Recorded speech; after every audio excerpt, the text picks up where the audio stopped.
Black Bears assistant coach Russell Smith joining me right now. And Russ, a split of the weekend for you guys. Kind of a tough game on Friday, gritty game on Saturday. Your thoughts on the team performance? Look, I think getting 3 points against a team that's chasing us closely is always a win for us. Yeah, we didn't play great Friday.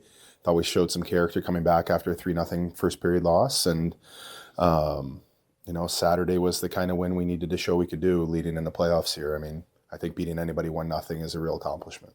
I'm sure when you look at the messaging that happened on Friday, do you think the team followed through on that on Saturday? I think the boys responded great. I think they got back to what we've been asking them to do and took care of their business, and clearly it showed on the ice.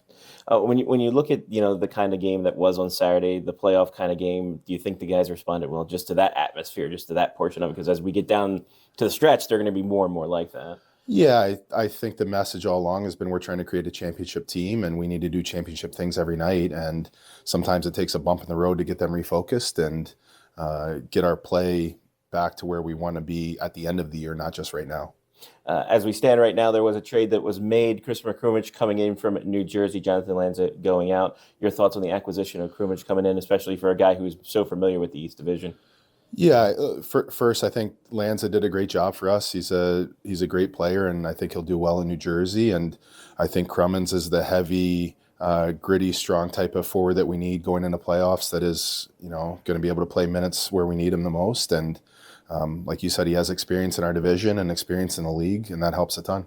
You look at this weekend coming up, Johnstown, second weekend of a long homestand for you guys. What has been the message this weekend this week going into practice? It's just keep doing what we're supposed to do and keep building towards the end of the year. Like I said, our message doesn't change. It's just a matter of doing the things we're supposed to do and doing them well. Now, our alma mater, Mount St. Joseph, is doing the dang work in the MIAA. Yeah. What is your best memory from that time at the Mount St. Joe? Best memory from St. Joe, probably beating DeMath in my junior year in the finals. I'll never forget Ryan Stevens climbing the glass in his full goalie gear at the end of the game. Yeah, that was exciting. Russell Smith of the Maryland Black Bears.